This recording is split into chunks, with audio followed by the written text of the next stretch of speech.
What if I told you that there are some country songs that changed the genre in ways most people don't know? From Jason Aldean's Dirt Road Anthem, which became the first song by a male solo country artist to sell over 2 million digital copies, to Patsy Cline's Crazy, which changed the sound of country music thanks to its unusual chords and heartfelt lyrics. Here are the 20 songs that changed country music forever. Pan American Blues by Deford Bailey.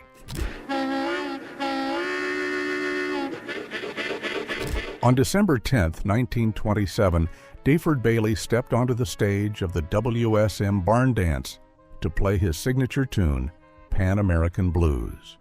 The song, named after the Louisville and Nashville Railroad's Pan American train, was unlike anything the audience had heard before.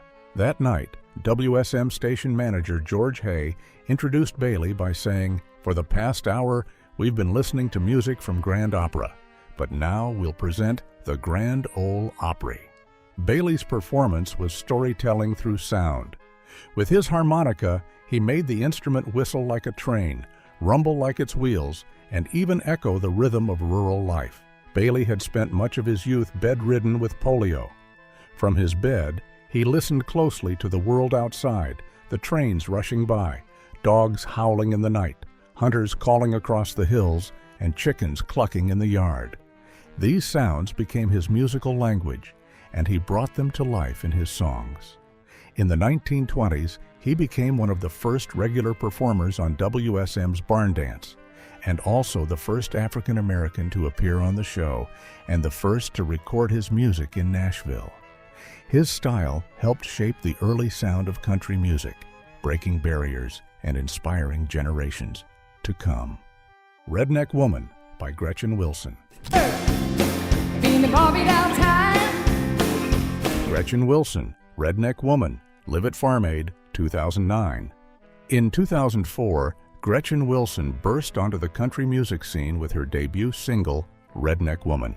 Co-written with John Rich, the song was a loud, proud anthem for working-class women who didn't fit the polished, glamorous image often seen in country music. Instead, Wilson celebrated women who were tough, real, and unapologetically themselves.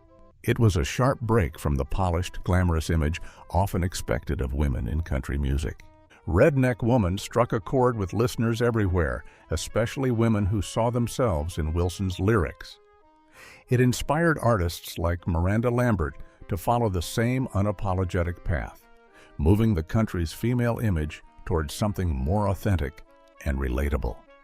The song became Wilson's signature hit, spending 5 weeks at #1 on the Hot Country Songs chart, making her the first female solo act to top that chart since Martina McBride in 2002. The hit went on to win a Grammy Award for Best Female Country Vocal Performance in 2005, and Rolling Stone later placed it on their list of the 100 greatest country songs of all time. Where Were You When the World Stopped Turning by Alan Jackson. That black smoke rising against that blue sky. http u2.be s3 tgp 4fki DJ grx7kccu whj1mo. Alan Jackson's Where Were You When the World Stopped Turning is one of the most moving songs to come out of the September 11th attacks. Released in 2002 as the lead single from his album Drive, the song is written as a series of gentle questions, asking listeners where they were and what they were doing when the tragedy happened. When the song was released, the response was overwhelming. Deborah Evans Price of Billboard said that while many songs had been written about September 11th, none captured the range of emotions as perfectly as Jackson's heartfelt ballad. Stephen Thomas Erlewine of AllMusic Guide called it a surprisingly effective and moving tune. Dan Millican of Country Universe ranked it #7 on his list of the 201 greatest singles of the decade, saying it held a special place for those who lived through that day. The song's release was unusual. Even before it officially came out, many radio stations began playing it after recording it from a live broadcast. Some pop stations, including one in New York, picked it up too. Because of this early unexpected airplay, Where Were You debuted at number 25 on the Billboard Country Chart for the week ending November 24, 2001. Follow Your Arrow by Casey Musgraves. If you won't have a drink, then you're approved. Casey Musgraves, Follow Your Arrow, live at the Grand Ole Opry. When Casey Musgraves released Follow Your Arrow in 2013, it wasn't just another country song, it was a bold statement. The song encouraged people to be themselves, accept others for who they are, and live without shame. Because of its message, some country radio stations refused to play it. Still, the song found its way into the spotlight and shook up the genre, inspiring other artists to speak more openly and challenge traditional norms. Billboard named it the second best song of 2013, saying you didn't have to be a hardcore country fan to dance along to Musgraves' joyful call to make lots of noise and kiss lots of boys or lots of girls, if that's something you're into. Follow Your Arrow won Song of the Year at the 2014 CMA Awards. Rolling Stone ranked it number 39 on their 2014 list of the 100 greatest country songs of all time, and later placed it 8th on their list of the 100 best songs of the 2010s. Not everyone was on board, though. Some conservative groups criticized the lyrics, claiming the song was an attack on Christians, while others saw it as a sign that country music was starting to change. Dirt Road Anthem by Jason Aldean.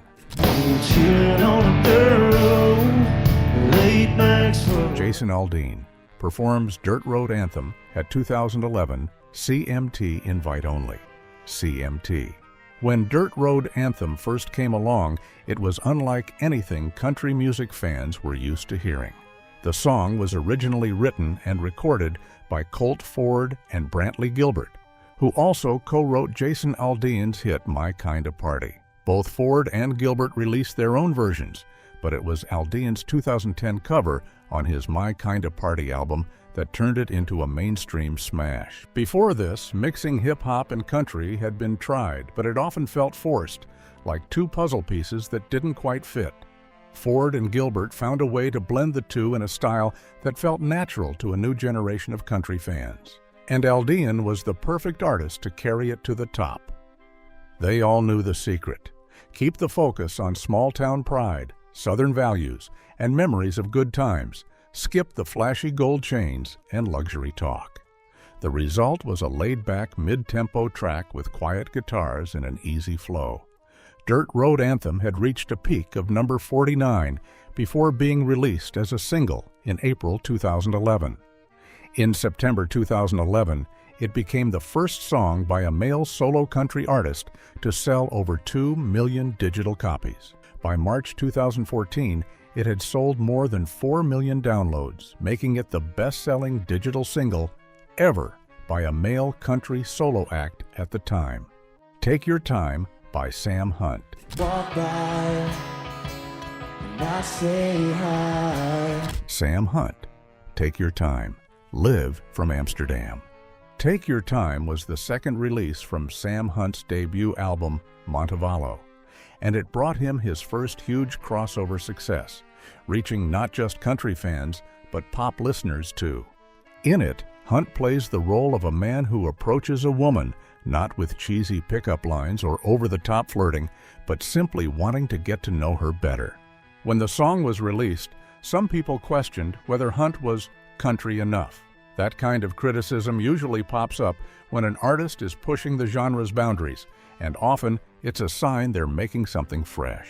Hunt's style on this track mixed smooth studio beats with a stream of consciousness style of storytelling, creating a song that felt personal and relatable to anyone, no matter their taste in music. Artists like Walker Hayes and Fillmore benefited from the door he opened, and even Thomas Rhett's music shifted as Hunt expanded what country music could sound like. The song made an impressive climb up the charts. It debuted at number 55 on the Billboard Country Airplay chart and number 35 on the Hot Country Songs chart, eventually hitting number 1 in February 2015. By summer, it had crossed over to pop radio, landing on the Billboard Pop Songs and adult contemporary charts. It went gold in March 2015, platinum in April, and double platinum by August that same year. Cruise by Florida Georgia Line. Baby, you a song, you make me wanna roll my windows down. Florida Georgia Line and Nelly perform Cruise, CMT Crossroads. In 2012, country duo Florida Georgia Line released a catchy song called Cruise. Brian Kelly and Tyler Hubbard, the group's members, wrote it with Joey Moy, Chase Rice, and Jesse Rice. According to Chase Rice, they were writing a different song when Kelly started to strum a chord and hummed another melody, which ended up being the melody for Cruise. They decided to drop the song they were writing to write Cruise instead, which they finished in 45 minutes. At first, Cruise climbed to number 16 on the Billboard Hot 100 before slipping off the chart in early 2013. But a few months later, a remix featuring rapper Nelly gave the song new life. It shot back up into the top 10, eventually peaking at number 4 after a slow but steady climb, one of the longest in chart history. On the country charts, it held the number 1 spot for 24 straight weeks, until it was surpassed in 2017 by Sam Hunt's Body Like a Back Road. Its success wasn't just about sales and charts, it marked the birth of a new trend in country music, bro country. This style blended rock and rap influences with country themes, centered around partying, trucks, and women. Jody Rosen, who coined the term, called Cruise the most generic song, but also the perfect example of bro country, fun, simple, and unapologetically aimed at young, carefree listeners. Crazy by Patsy Cline. Crazy for feeling so lonely. Patsy Cline, Crazy, 1961. In 1961, a young Willie Nelson was living in Houston, working for a small record label, playing in clubs, and spinning records as a radio DJ. In between all that, he wrote a song called Crazy. At the time, country music songs usually had only 3 chords, but Crazy had 7. That made it beautiful, but it also scared off a lot of artists who thought it would be too hard to sing or sell. Nelson made a demo and tried to get different singers to record it, but no one wanted to. Even Patsy Cline wasn't interested at first. Her husband had brought her another one of Nelson's songs before, and she didn't like it. She even told him, no more Willie Nelson songs. But Nelson's friend, Hank Cochran, didn't give up. One day, he drove Nelson to Cline's house, walked inside with the demo, and played it for her. Cline listened, changed her mind instantly, and called Nelson in from the car. He sat down and taught her how to sing it. When Patsy Cline recorded Crazy, she nailed it in just one take. The song climbed to number 2 on the country charts and broke into the pop top 10. Over time, it became a country classic, so much so that by 1996, it was the most played jukebox song in America. According to different critics, Patsy Cline's Crazy changed the sound of country music, thanks to its unusual chords and heartfelt lyrics. It's been covered by countless artists, featured in TV shows, and honored by the Library of Congress as one of America's most important recordings. Before He Cheats by Carrie Underwood. Right now, he's probably slow dancing with a bleach blonde tramp, and she's probably... Carrie Underwood, Before He Cheats.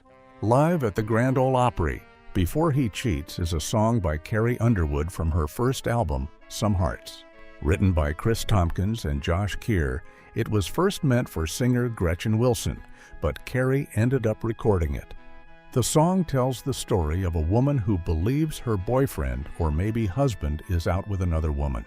She pictures him flirting with a bleach blonde girl, playing pool, buying her drinks, dancing, and hoping to take her home. Instead of waiting to find out the truth, she takes revenge by destroying his truck, scratching the paint with her keys, carving her name into the leather seats, smashing the headlights with a baseball bat, and slashing all 4 tires. The track became a huge hit. It stayed at number 1 on the Billboard Country Chart for 5 weeks, reached the top 10 on the pop charts, and stayed on the Billboard Hot 100 for an incredible 64 weeks. It also became the first country song to sell more than 2 million digital downloads and, for a time, was the best-selling country song ever. At the 2008 Grammy Awards, Carrie won Best Female Country Vocal Performance, while the songwriters took home Best Country Song. It was also nominated for Song of the Year and named Single of the Year by the Country Music Association. Kiss an Angel, Good Mornin' by Charlie Pride. Old friends on the street, they wonder how does a man. In 1971, Charlie Pride released a song that would become one of his most beloved hits, Kiss an Angel, Good Mornin'. The song tells a simple, heartwarming story. A man is happily married, and his friends want to know the secret to his lasting love. He explains it in 2 lines. Every morning, he gets to kiss an angel good mornin', and he loves her like a devil the rest of the time, meaning he gives her his full passion and devotion. The song became Pride's 8th #1 on the country charts and his only song to break into the top 40 on the Billboard Hot 100, peaking at number 21. It also landed in the top 10 on the adult contemporary charts and reached number 19 on the Cashbox Top 100.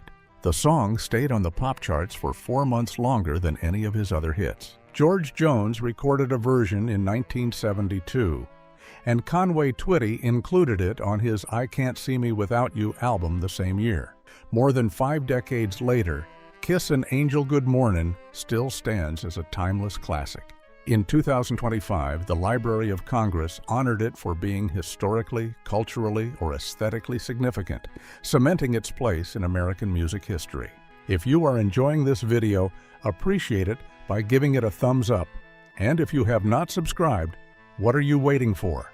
Hit that subscribe button. I Will Always Love You by Dolly Parton. Dolly Parton, I Will Always Love You, Bingolotto, 2002. Dolly Parton wrote I Will Always Love You in 1973 as a way of saying goodbye to her mentor and business partner, Porter Wagoner, as she set out to build her own solo career. When Dolly released it in 1974, it went straight to #1 on the Billboard Hot Country Songs chart. Years later, in 1982, she recorded it again for the film The Best Little Whorehouse in Texas, and it topped the charts a second time. However, the song's story didn't end there. It was about to become one of the most famous country songs in history. In 1992, Whitney Houston recorded a powerful pop version for the movie The Bodyguard. Her voice and emotional delivery turned it into a global phenomenon. In the U.S., it stayed at #1 on the Billboard Hot 100 for 14 weeks, breaking records and becoming the best-selling single ever by a woman. Worldwide, it hit #1 in 34 countries and sold over 24 million copies, making it one of the best-selling singles of all time. The song's success was so massive that Patti LaBelle, who Dolly once told to record it later, admitted she regretted passing up the chance after hearing Whitney's unforgettable rendition. Over the years, countless artists have covered I Will Always Love You, and it has been recognized by BMI for over 10 million radio plays. He Stopped Loving Her Today by George Jones. She told him forgetting time. George Jones, He Stopped Loving Her Today. George Jones didn't think the song He Stopped She Loving still Her Today preyed would be a hit, upon but it became his mine. career-defining song. By 1980, George Jones hadn't had a #1 hit in 6 years. His personal life was falling apart after his divorce from Tammy Wynette, and his battles with drugs and alcohol had nearly derailed his career. Then producer Billy Sherrill brought him a song called He Stopped Loving Her Today. The song, written by Bobby Braddock and Curly Putman, told the heartbreaking story of a man who never stopped loving the woman who left him. He kept her letters and photos, always hoping she'd return. She never did. Only on the day of his funeral did he finally stop loving her. Producer Billy Sherrill believed it was a masterpiece, but when he first played it for Jones in 1978, the singer hated it. He thought it was too long, too sad, and too depressing. He didn't think anyone would want to hear it, but Sherrill insisted, and eventually Jones recorded it. When the song was released in April 1980, It climbed all the way to #1 on the country charts that July. Jones later admitted that this single had saved his career, saying, "A 4-decade career had been salvaged by a 3-minute song." He Stopped Loving Her Today went on to be called the greatest country song of all time by many critics and fans. It was preserved in the Library of Congress in 2008, and after Jones passed away in 2013, the song re-entered the charts. El Paso by Marty Robbins. Nighttime would find me in Rose's Cantina. Back in 1959, Marty Robbins gave the world a Western ballad that felt like a movie you could hear. The song was called El Paso, and it told the story through the eyes of a cowboy in the Wild West. The cowboy spends his nights at Rose's Cantina in El Paso, Texas, where he falls for a beautiful Mexican dancer named Felina. One night, jealousy takes over when he sees another cowboy sharing a drink with her. In a moment of rage, he challenges the stranger to a gunfight and kills him. Now wanted for murder, the cowboy makes his escape. He hides out in the Badlands of New Mexico, far from the woman he loves. But love pulls at his heart, and he decides to risk everything to see Felina again. In his final moments, he collapses into Felina's arms and dies in the very place where their story began. El Paso became a massive hit, reaching #1 on both the country and pop charts, and winning the Grammy Award for Best Country and Western Recording in 1961. Decades later, the song remains a Western classic, earning a place in the Grammy Hall of Fame and a spot on the Western Writers of America's list of the top 100 Western songs of all time. Blue Yodel #1, T for Texas, by Jimmie Rodgers. Only few songs have changed country music's sound as quickly as Blue Yodel #1, T for Texas.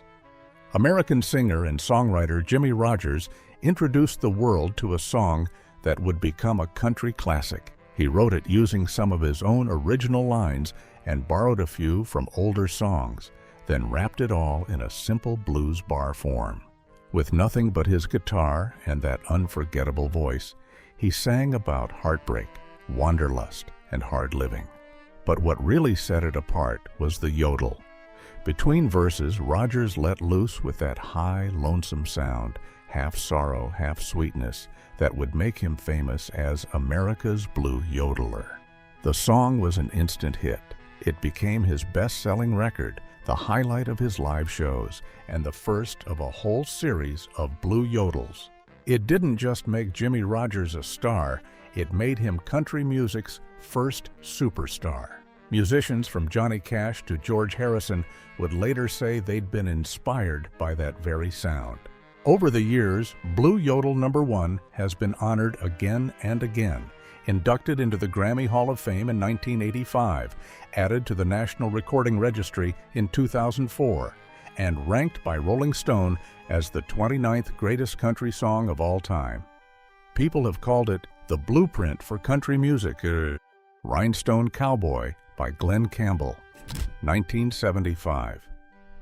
In 1974, songwriter Larry Weiss released a song called Rhinestone Cowboy.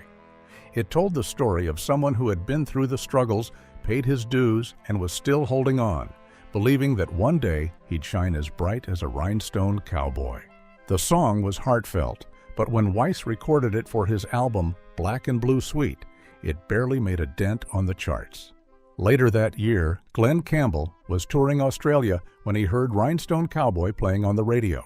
The song struck a chord deep inside him. He learned it, brought it back to the States, and Capitol Records suggested he record it himself. Campbell agreed, and from the moment his version hit the airwaves in May 1975, it was clear something special was happening. When Glen Campbell sang it, you could hear both the struggle and the hope in his voice, making it feel like he was singing your story too. That summer, Rhinestone Cowboy climbed the charts like a slow but unstoppable wave. It topped both the Billboard Hot Country Singles chart and the Billboard Hot 100, which was a rare achievement that hadn't been done since Jimmy Dean's Big Bad John in 1961. By the end of the year, it was Billboard's #2 song of 1975, ruling not just America, but also Canada and other countries around the world. Man, I Feel Like a Woman by Shania Twain. In the late 90s, Shania Twain released a song that captured the restless heart of working-class America, Man, I Feel Like a Woman. The track was written with her longtime collaborator and then husband, Robert John Lang. It was a playful, confident country pop anthem all about female empowerment, with an energy that made you want to sing along and dance. Years earlier, after losing her parents in a tragic car accident, Shania worked at Deerhurst Resort in Ontario to support her younger brothers and sisters. While there, she met drag performers whose boldness, style, and confidence left a lasting impression on her. Their fearless attitude inspired the song's title and sassy lyrics.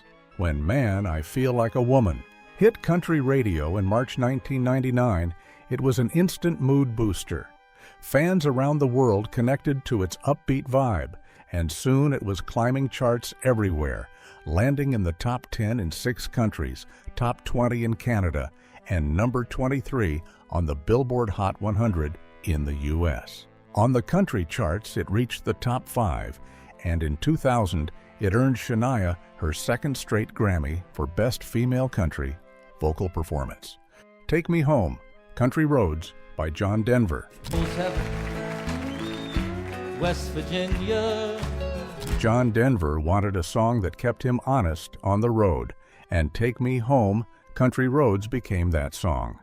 Bill Danoff and Taffy Nevert, a married couple who wrote songs together, were driving down a quiet road in Maryland on their way to visit family.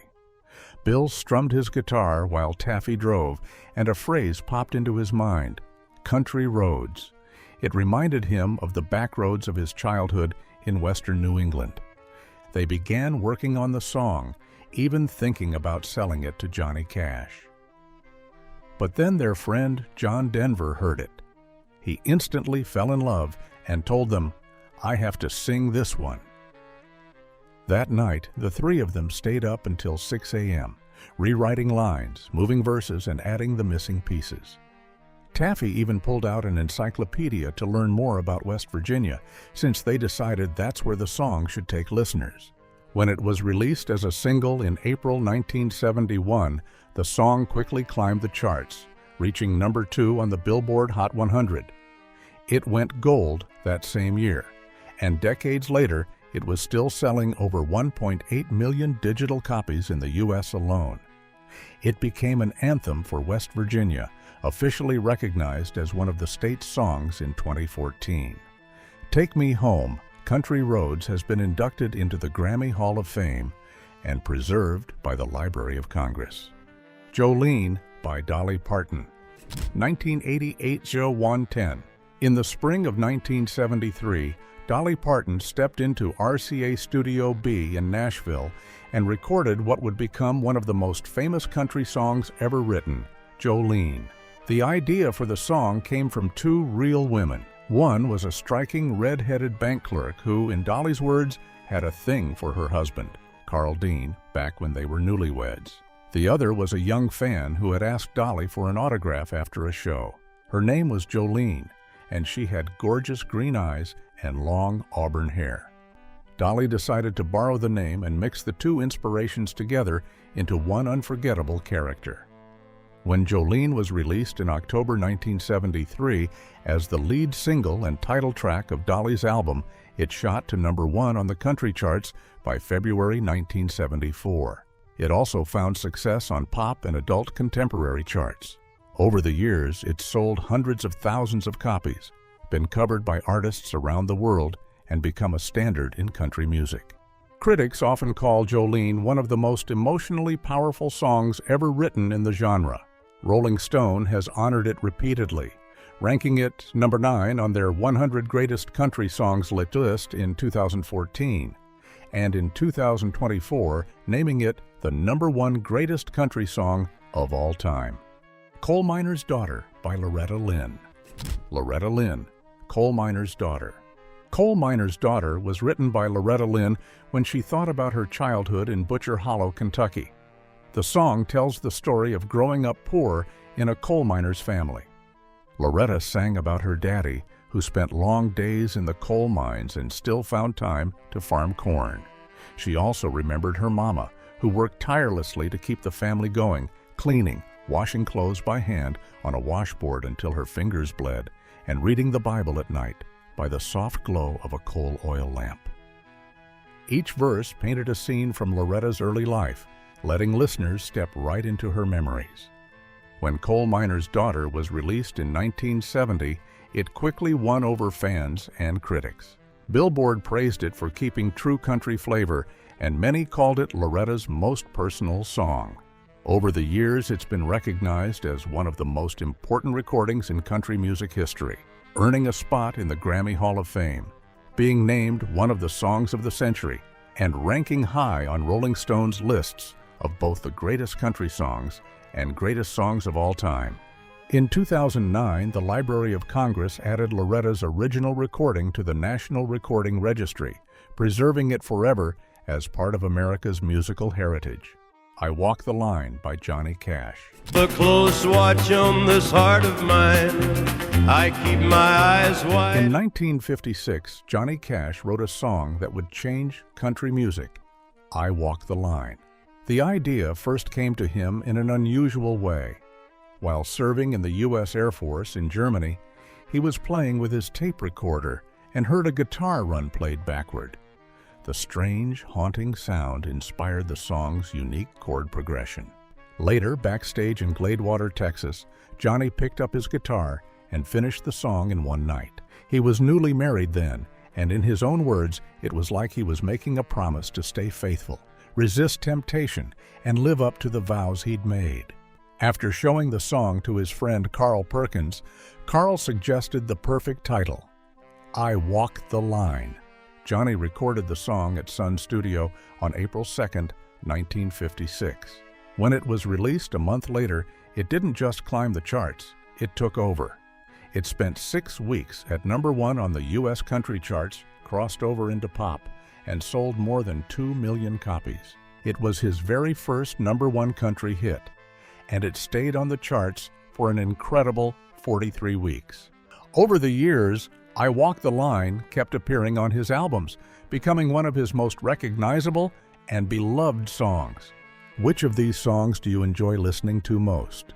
Let us know in the comments section. Don't forget to like, subscribe, and check out our next video for more content.